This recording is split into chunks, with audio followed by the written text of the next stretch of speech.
Today, we have a special interview with musical superstar Bif Naked. This is Doctor versus Comedian.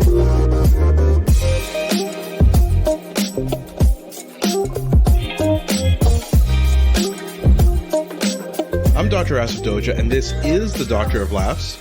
Not a real doctor. Ali Hassan. Every episode, what I normally do is I pick a topic for Ali from comedy and entertainment, and I question him about it. Then Ali picks a topic for medicine and health and grills me on that topic.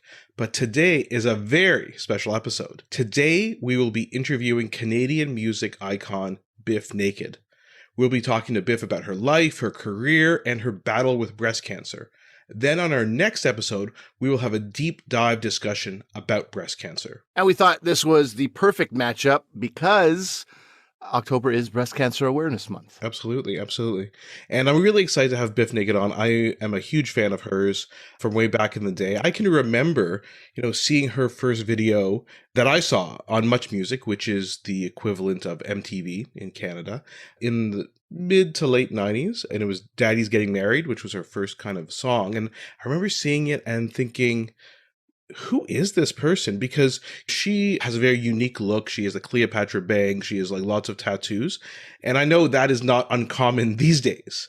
But back then, we're talking 20 years ago or so, 20 plus years ago, that was not a very common look. Nowadays, everybody has tattoos everywhere, on their sleeve tattoos for everyone, it seems. But it was not a common look. And that person being a major star, having a prominent video on Much Music in Canada, it wasn't that common. So she caught your eye. Her music was unique. That whole old kind of girl punk rock aesthetic. Again, she was one of the trailblazers. Absolutely. And that's why we're very excited to have her on. You've also read her memoir. We're going to talk to her about that. Yeah, we're going to get into a little bit of a dive into her life.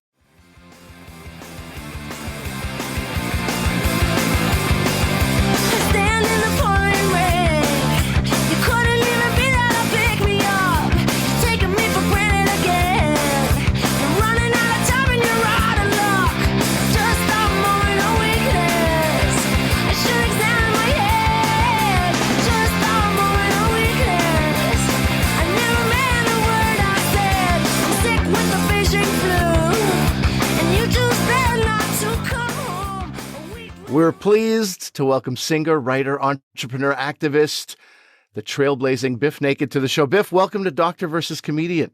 Oh my gosh, it's such an honor to be here. Thank you for having me. We need more guests like Bif. Such an honor. That's what we need to hear. It is an honor. Oh, it is an honor. You guys are really, really cutting edge. The stuff you talk about, I want to hear. Oh, you're so kind, Biff. And Liz, I've been a fan of yours since the very beginning. In our intro, before you came on, I was talking about when I first saw you on Much Music, Daddy's Getting Married. I saw that video and I was like, as most people did, who is this person?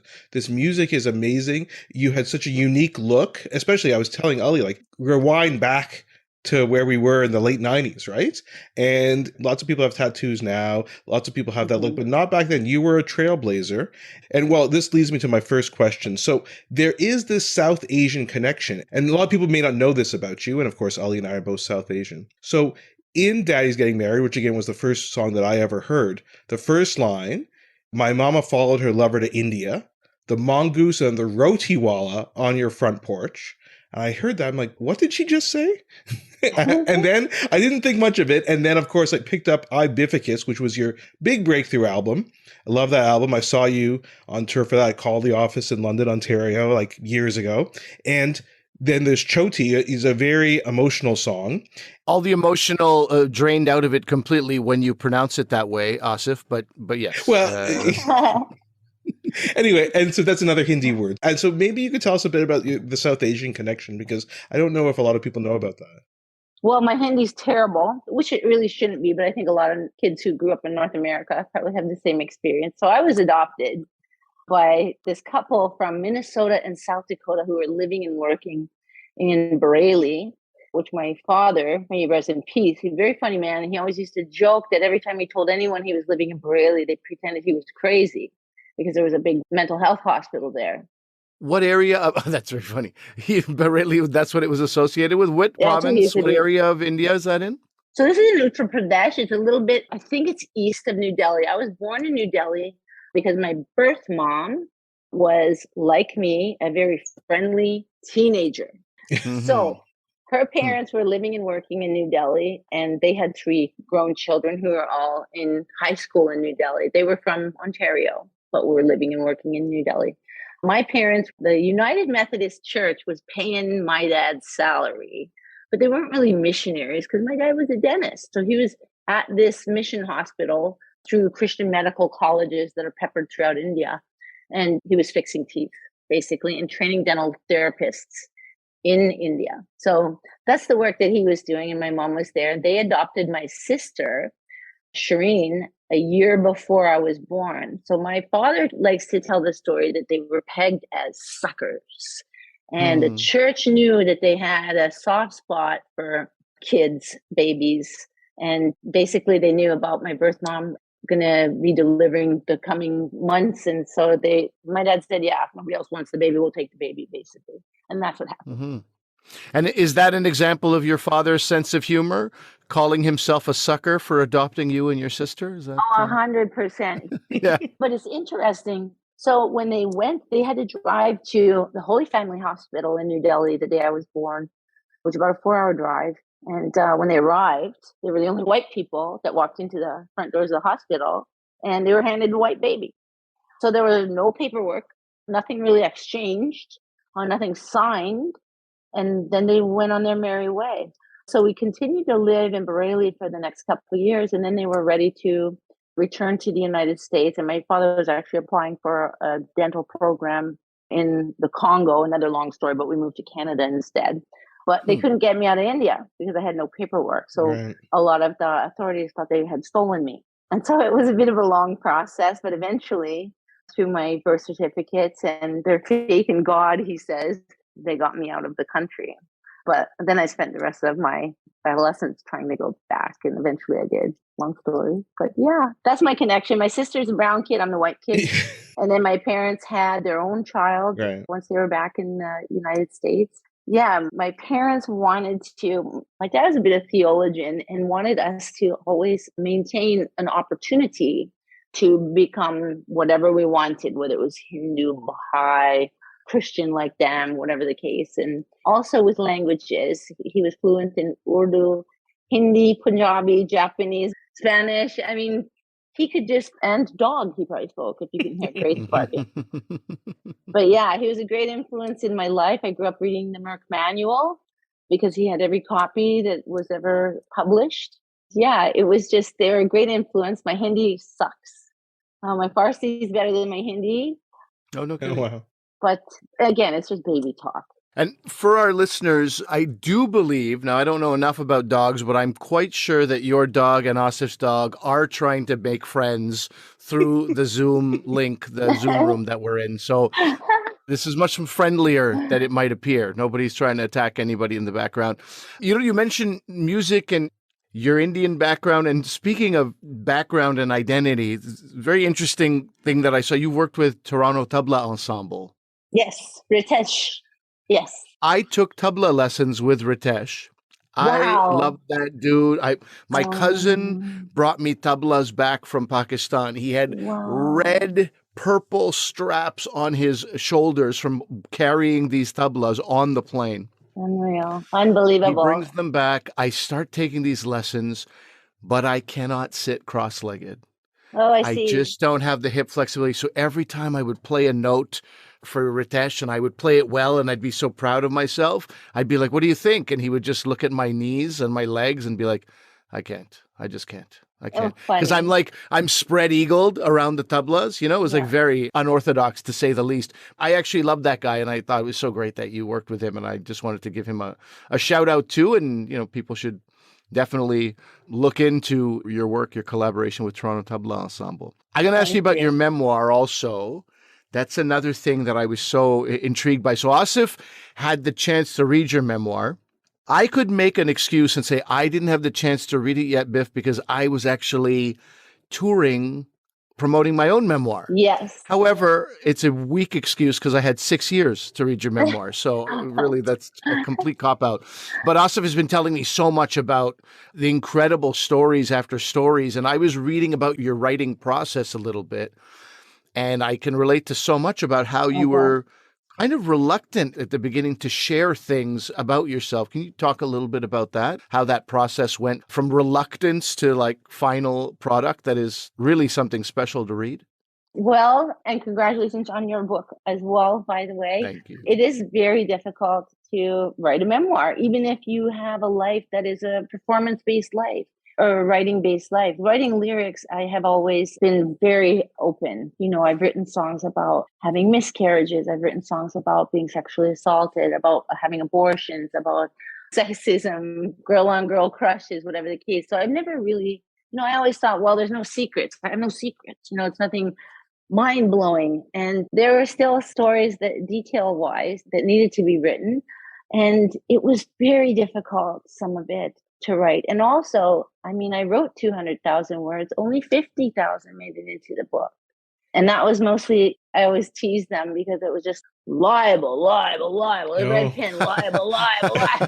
And I'm like, nobody cares. These people are either dead or in jail. They don't care if I'm saying, but anyways, the book that came out on HarperCollins now, at the time I started writing 2013. It was 3 years of editing and writing, and it came out in 2016. And now so much has happened since then that to me, it just seems like only half my life. When I turned 50, I realized that my life was just beginning. And I really believe that. And I think that's a combination of Gen X resilience. I always say I'm a self-proclaimed Gen X slut. Our generation of girls, we didn't have the Me Too movement because we didn't know anything was against the law. It happened to us. It was just a rite of passage. And so then I've been in lots of different conversations regarding the memoir since the Me Too movement, where people are just like, I argue, if you don't take it on as a trauma, does that really mean that you are psychologically adept at blocking it? Or does that mean that you compartmentalize it?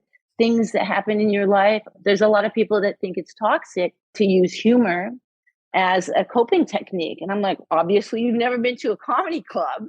What are you talking about? This is why people survive life, because they find the funny in the circumstances that happen. You know that better than anyone. And that's why it's funny, because everyone can relate and it makes people feel better and carry on. I look forward to writing another one and hopefully having no editing skills at all. Yeah. Well, there's 150,000 leftover words that weren't used in the first one that can obviously help you out there. It's a little boost, or some of it anyway. It's very interesting what you're saying. When you're a performer, you can do all kinds of, hello, my baby, hello, my darling. You can do all but then talking honestly in a book form, I completely relate. I was listening to an interview with Mike Birbiglia, who's this comedian I love, the other day. And he was talking about when he looks back even at some of the things he admitted. He has this one-man show, My Girlfriend's Boyfriend, and he talks about how he met this girl and he goes, I think I love you. And she goes, you love me? And he goes, I think you're pretty cool. And he goes, I can't believe I admitted that. That's so loserish. I can't believe I did that. I can't believe I spoke about it publicly. And I think when you look back, when you're in that writing process, you're like, do I admit this? What does this say about me? What do I want people to take away from this? Is this what I want? So I could totally understand the unearthing of like all this different kind of stuff. Well, can I ask a question? Actually, I ask both of you, because there is some removal, right? When you both are on the stage, because you can say, oh, I'm talking about my partner or wife or husband or relationship, but you always have the ability to say, yeah, but that was for a bit, or a Bif, you can say that was for a song. No, of course, that wasn't really me. I was, that was a character I was playing. You still have that, but when we're reading your memoirs, that's it. It's done, right? There is no veil. There's no nothing. Shtick, yeah. This is me talking about me, right? So I could never do it. That's for sure. It does take a huge amount of courage, and so I don't know. Do you guys found that? I'm assuming like that difficulty. Yeah, no, I absolutely did. I found like, you used the word veil, Asif, but I'm not sure veil is the right word for me, but I do think like there's this cover you can put on when you have a shtick of some kind, right? It's all for jokes. No matter how serious it is, you can be like, I'm pretty sure people will think I'm joking. When I talked about how I was going to give my kid a beating and deep inside I wanted to kick his ass, and people will be like, he's obviously joking. And I can be like, yeah, I was obviously joking. Like it's not it can all be just jokes. But when you put something in writing in a memoir format, you have to mean it. The shtick isn't really there. Oh, absolutely. And for me, half the time I wasn't allowed to talk on stage either in between songs because I would betray my tough image. We would Right. be on these big Yeah. heavy metal festivals in Europe with all these, I'd be the only female on the bill, which means as a natural overcompensator, I'm going to be like, basically try and act like the devil up there as much as I can. And then in between songs, I'm like, thank you so much for coming, everyone. And, my managers were like, no, zip it in between. And with the memoir, yeah, the curtain is pulled back, the veil is lifted, and the truth is exposed that I'm just exactly trying to be as polite as my mother.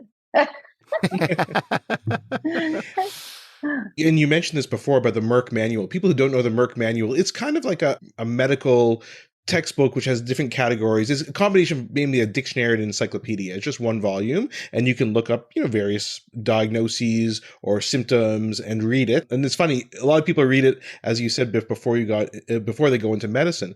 And you talk a lot about medical textbooks in your memoir. You talk about you were thinking about going to med school at some point, right? You consider that as a career. So tell us about this fascination with medicine that you have. I blame my parents 100%. My parents are both academics, and my father was in med school at the University of Minnesota until he fell in love with a mandible. And that was it. He dropped out of medical school and went to dental school. And he got his master's in public health, which, of course, they were bleeding heart socialists, my parents. And my dad loved public health, and he loved public health dentistry. And basically his life's work was training dental therapists in remote areas of the world. And that's what he did. And that's what brought us to Canada, as he went to Kuwaitan Community College in Nepal and started training dental therapists up there. And he always worked in the Arctic, and I wound up kind of coming of age in Manitoba before moving to Vancouver as an adult. But I think that for me, when we were first touring is very isolating. And it was isolating for me just as a female, but also I learned quickly as a young performer that I couldn't drink alcohol. I couldn't. 1 tablespoon of alcohol, and I'm trying to tell everybody jokes. I'm laughing the loudest in the room, and I'm losing my voice. And I would lose my voice. I talk so much? And I couldn't drink. And I also never wanted to be misinterpreted because I was the only female. I tour managed my own band. I was the only one that was sober to drive. And I never drank. And so by the time we were on tour buses in Eastern Europe for weeks at a time, or in the States for weeks at a time, the rest of the band would be partying on the bus, and I would be kind of sequestered to my bunk, partly self-imposed, but partly because I had to get up in 3 hours and do morning radio in the next town, or whatever the case. It's a really hard job. And so to go to sleep, we didn't even have cell phones. To go to sleep, I would read my guide to the MCATs, because it was interesting, and it was something that always was something that I always thought I would pursue. And as the years went on, and as a performer, I mean, it's just such a perfect job for me. I love performing. I love writing, and like you're talking about Ritesh, I'm working with Ritesh again on his next record, and I love it. That we're on the Grammy ballot, by the way, for A Prayer for the Mother, nice. which I did with him last year. I love this work. I love what I do. But part of the weird thing about my life is, like everybody's got a story. Everybody has medical issues, especially as we get a little older. I always call it tit cancer because it's funny, but I had breast cancer diagnosed when I was 36. And so at that time in my life, there was no Instagram. There was barely Twitter. There were very, very few breast cancer blogs at that time. But I was in a kind of an awful relationship. Breast cancer is the big reveal. So you get to see right away that your brand new husband is a schmuck. And so I started going back to the hospital when I wasn't in treatment, because I kept getting asked to, oh, you're Bif Naked. Can you come and meet this rookie patient who's having chemo for the first time? Can you sit with her during her chemo? And a lot of people would think that was a terrible ask. But for me, it was heaven. It was heaven. I loved the hospital. I should have been a hospital administrator. I loved the hospital setting, and I loved oncology nurses, and I loved meeting rookies. And what I realized was I am built for being a medical chaperone. I'm built for it. I think that that's my calling. And over time, obviously, I don't have time to do that every day, but becoming a volunteer was the best thing that ever happened in my entire life. So I'm always happy that I had breast cancer. I mean, what a quote right there. I am always happy that I had breast cancer. But you are, I was reading about how you are this optimist. You operate at a very joyful, optimistic level at all times. You start at optimism. You start high. And then that combined with your interest in the medical field, these textbooks and all that, do you think that helped you as well as going through your breast cancer? I think so. I mean, I was a pragmatic kid and grew into a pragmatic adult. I think that there's a lot of fear, especially at that age. That's like 15 years ago. What I came to realize, there's a lot of fear that most people have when it comes to being in the hospital environment in general, never mind with cancer, and that goes for patients and families, everything. It was just, it was such an amazing lived experience to have that I can bring with me to everything I do in life, particularly to these rookie patients their lives are thrown into chaos and their families' lives are thrown into chaos. And what wound up being the transition from that was being asked to go into the palliative wards all the time because I was a patient.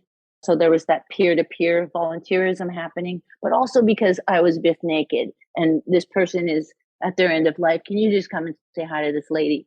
And a lot of people, I learned quickly, that is they need a lot of support in palliative care volunteering. Obviously, it's not necessarily appealing to a lot of the volunteer people. And I was like, it's because of that need. They have such a need for it. I was like, that's my jam.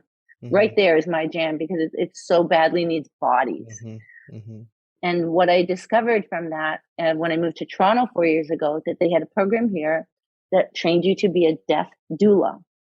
And I thought, this is why God made me. Like, honestly, this is why I'm here. Like, not being above and beyond music. I was really? like, this is amazing because I just thought this is so needed, and not necessarily because the patient needs a person. Sometimes the patient needs a person to be the liaison for the family or between the family and the doctor. There is just so much that we could talk about forever, all of the different needs that a patient has.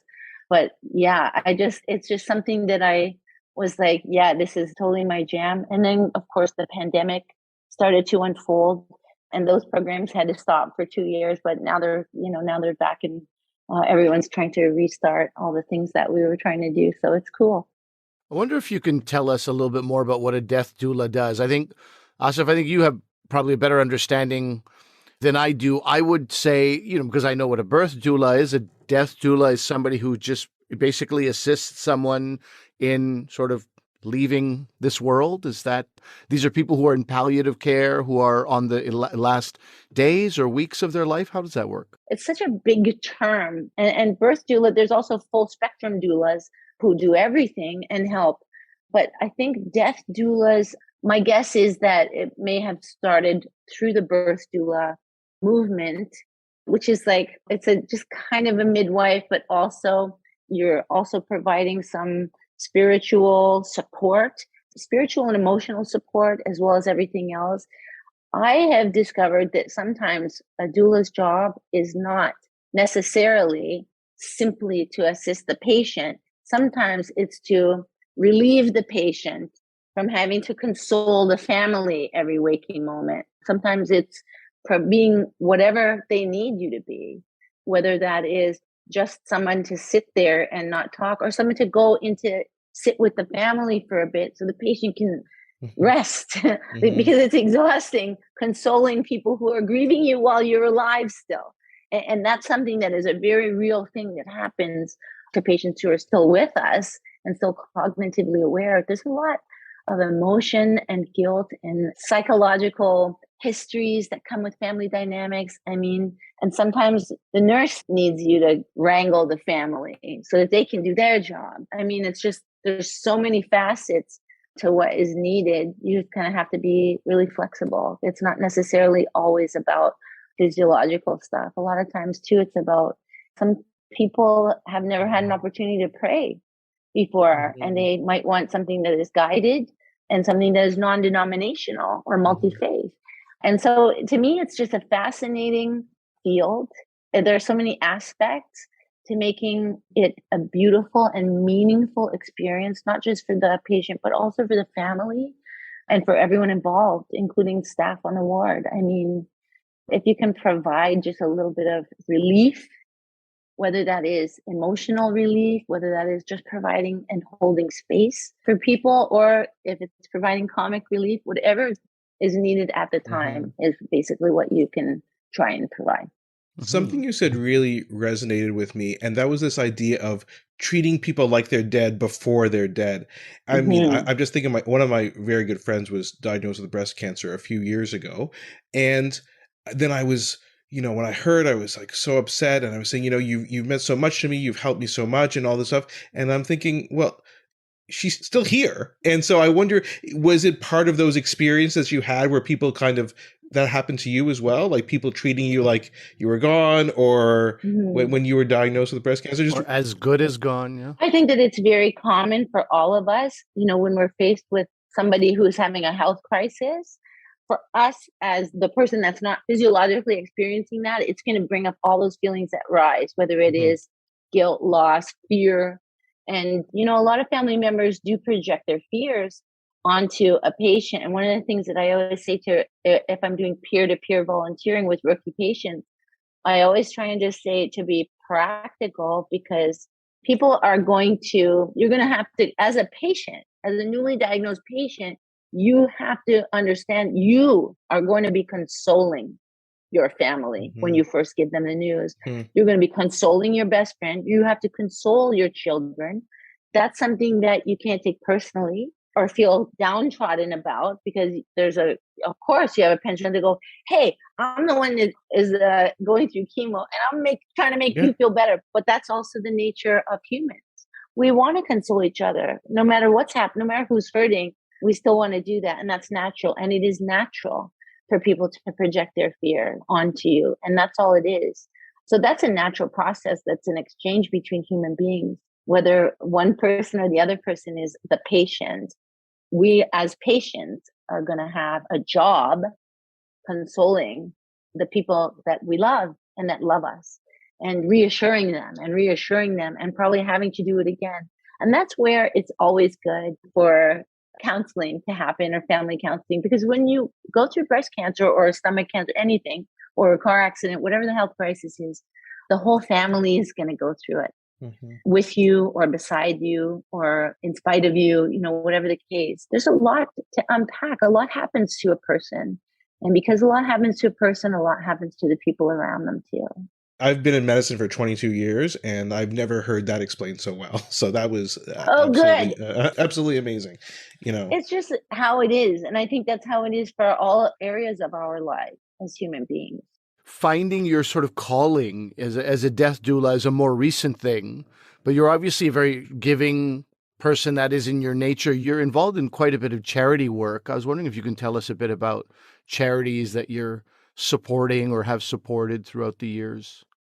Not enough. I always wish that I could be physically there. The good thing about the world that we live in, the good thing is social media. And why social media is good? A lot of people say, oh, it's toxic and Twitter is toxic and these things are terrible. I've never found that, because what they are is a tool. And if there's somebody who has a GoFundMe page because their cat has a mammary tumor, the easiest thing in the world to do is to share it on your page. It doesn't matter if only one person sees it and donates $5.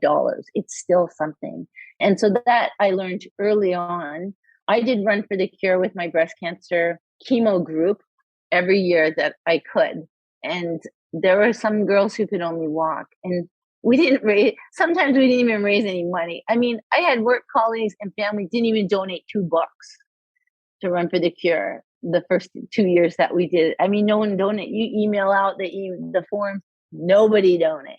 And there's nothing you can do about that. You can still show up physically and go participate, but that's like anything in life. And that goes for anything that you're passionate about, whether it's charity work or whether it is putting your physical body in something. Yesterday, there were huge demonstrations all over the world to support our families and friends in Iran, for example. Just show up. During the pandemic, there was a 100% uprising, an awakening that was happening, bubbling, starting in the United States. And organizations like Black Lives Matter were at the forefront of that. And those were important events to show up at. And there were so many people who were terrified of the pandemic, did not want to take their physical bodies down there. You can still show up by posting it on social media, by donating. And I'm a big t-shirt buyer. We realized the other day I don't have a plain t-shirt. All I do is buy t-shirts from organizations that I want to promote. Yeah. And then put a picture of the shirt on social media. And I had shared with this one company, for example, last year. And they were like, well, our board of directors didn't like that. Didn't like it because it was just, I hate to say this, but it's just a picture of your breasts. I was like, I do that in every it's just a t-shirt, because my face, so that, can you do a photo with your face in the photo? I was like, yeah, but so anyway, you can't win them all. But I just think that any charity work you do is charity work. It doesn't have to be for an organization. Obviously, I love animals. And so I try and support and promote a lot of animal rights organizations. But at the same time, out of 3 husbands, I've never married a vegan. I'm the only vegan in the house. I do all the cooking. My 3rd husband married me for my vindaloo. What am I going to do? What am I going to do? Force him to eat tofu? He's not going to eat tofu. It's not going to happen. So, I mean, you can do what you can to promote what you want and support what you want, but just do the best you can. So with regards to advocacy, October is Breast Cancer Awareness Month. And I've asked this for a few of my friends because we're going to do a follow-up episode just specifically about the medical aspect of breast cancer.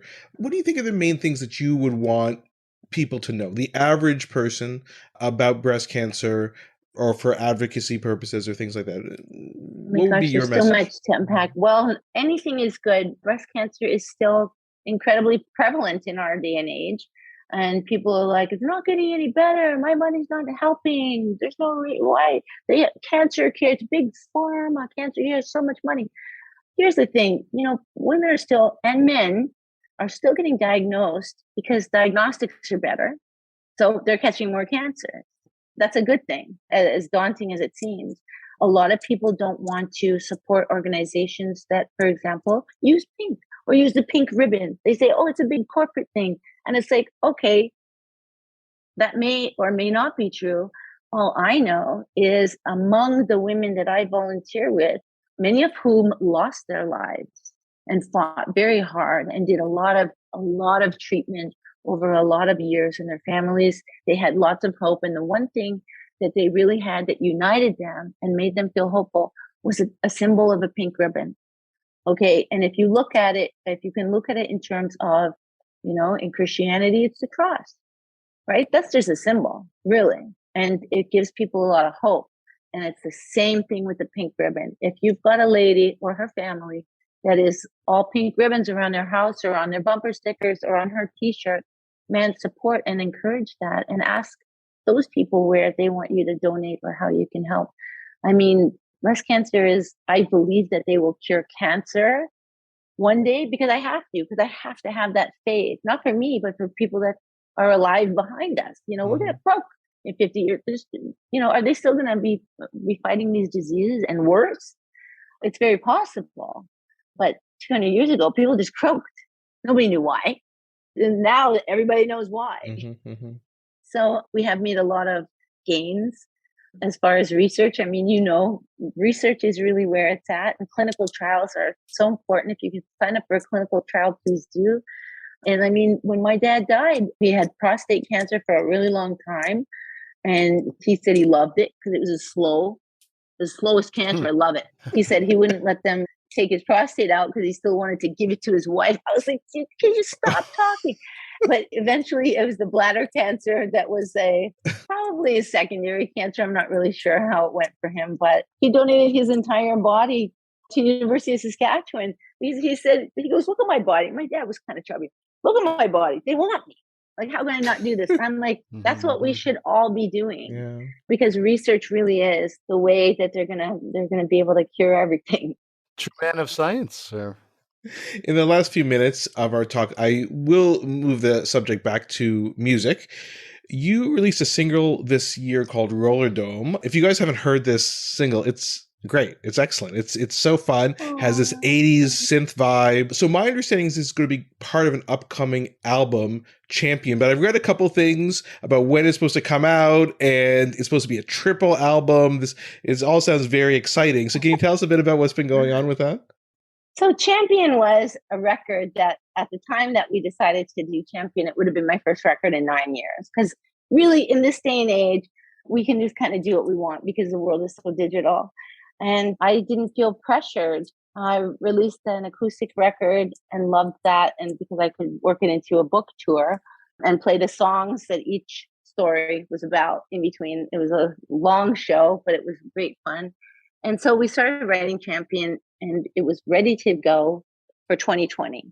And the first single was Jim. It came out on Valentine's Day with a video. And then the second single was Broke Into Your Car, which we released a year later. And the third single was supposed to be Roller Dome. And then the record would be released. But what happened was, as the pandemic started to unfold, and then George Floyd was murdered, and then everything else was more important to me than releasing a record. I just thought, I don't need to put my voice out there when all these other voices need to be amplified right now. And so we put it on hold. Then we were going to do it a year later. But then, of course, here in Ontario, as you know, there was a lockdown. Then there was a mandatory stay-at-home order. This ominous looming health crisis, public health crisis was happening. And I thought, yeah, they don't need a record from me right now. People need to really focus on what they need to focus on. And so it got postponed again. And then this year, we released Roller Dome, which has been sitting there kind of waiting like an unwrapped present for a couple of years. And then we just kept writing and said, maybe we have so many songs now and we're not handcuffed anymore like we used to be. With record labels, they like putting out 10 or 11 songs and that's an album and that's how it is. And now it's just like, yeah, no, we're just going to put out 3 records at once and put it under the Champion umbrella. And I think it's really, really fun to do it that way, especially now we've got this documentary that's being filmed with Jennifer Abbott. She's the director, if you can. She did Corporation, and also a film that is absolutely a must see called The Magnitude of All Things, which is about her sister's breast cancer and grieving her sister. And also there were the parallels between grief and climate grief. And it is such a powerful and beautiful film that I really didn't feel even worthy of working with this director. I cried watching this movie, and you will too. It is, and interestingly enough, for the planet. It's just so, you have to see it to understand. So Jennifer is doing the documentary. So it's when you really say the deal. documentary, tell people, and we'll definitely have a little plug for The Magnitude of All Things, and both Asif and I will get on that as homework. Awesome. That feels like it's mandatory here. But tell us about the documentary. What's the subject, and where does this take you? Well, I felt very unworthy of a documentary. Obviously, like the book, it was not my idea. I just think that I'm very humbled that anyone wanted to make a documentary about my life. And I'm sure, I can sit there and go, I can rationalize it and go, well, it's the adoption story and it's probably this and this and this. But the truth is, it's called Bif Naked, One of a Kind. That's the working title. Electric Panda and Scorgy Productions have been at the captain's chair, and Jennifer is into it. Gabriel Napor and Yas Talat, and of course my manager, Peter Carroll. And it's still unfolding. We started shooting a year ago on tour. And again, we're continuing to do this. We're hoping by 2024, we'll be releasing. Is it a year in the life of, or is it your entire musical career or your life? Or is it just everything that makes you who you are? I honestly don't know because, again, it's Jennifer Abbott who is at the helm. So the film crew is coming over to France, and there's a lot of things in France. There's a big Hare Krishna movement, of course. There's an American hospital in Paris, and there's a lot of yoga studios I'm involved in. So it's unfolding. I don't know how, and I'm curious myself. I don't know what they're going to focus on. Okay, interesting. Yeah. Well, You are definitely one of a kind, Biff. Thank you so much for.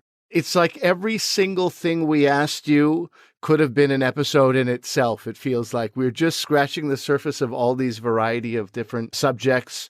You're so incredibly thoughtful. The more you talk, the more I got a really clear sense of what you mean by life begins at 50 for you. I get it, because it just feels like this entire new, not just chapter, book, a whole new thing is happening. And I don't mean the book that you will one day write, that second memoir, but I mean just really, the metaphorical book is all opening, and there's all these new avenues that you explore based on the experiences you've had. It's quite wonderful to hear all about it. And that goes for all of us. Yeah, sure. I said a lot in my memoir now. I'll need some time to sit on it for a bit. But yeah, no, I think it does go for all of us. I think it's true that, when we were young, I listen to my teenagers talk about like somebody they work with, and they're like, oh, he's like so old. And then you do a little bit of digging and the guy's 31. You're like, Yeah. oh my God, right? Like when you were young, you can't help it. Like that's how you thought, like it's old and then your life is over by 50. But when you're in the middle of it and you're doing things that you love, it's definitely not the case at all. That's the truth. And so you have an upcoming show at the Bronson Centre in Ottawa, my Yes, I hometown, do. on November 4th. So we're very excited. So everybody get your tickets for this show coming up. This should be very exciting. And then there's also a show in December in my hometown and your adopted hometown, Toronto, Biff. Those details will come out soon enough, but you'll be performing at home closer to the holidays. I can't wait. Like, honestly, it's going to be so much fun. Well, that's awesome. We are going to take our listeners out on a little bit of Roller Dome, the 80s vibe synth pop song that Asif was mentioning. Before that, Asif, tell the people whose doctor you are. So remember that although I'm a doctor, I'm not your doctor. Medical issues we talk about are for your interest and information only, and they're not medical advice. Please consult your medical professionals for actual medical advice. Thanks for listening, and thank you, Biff. Thank you. You guys are awesome.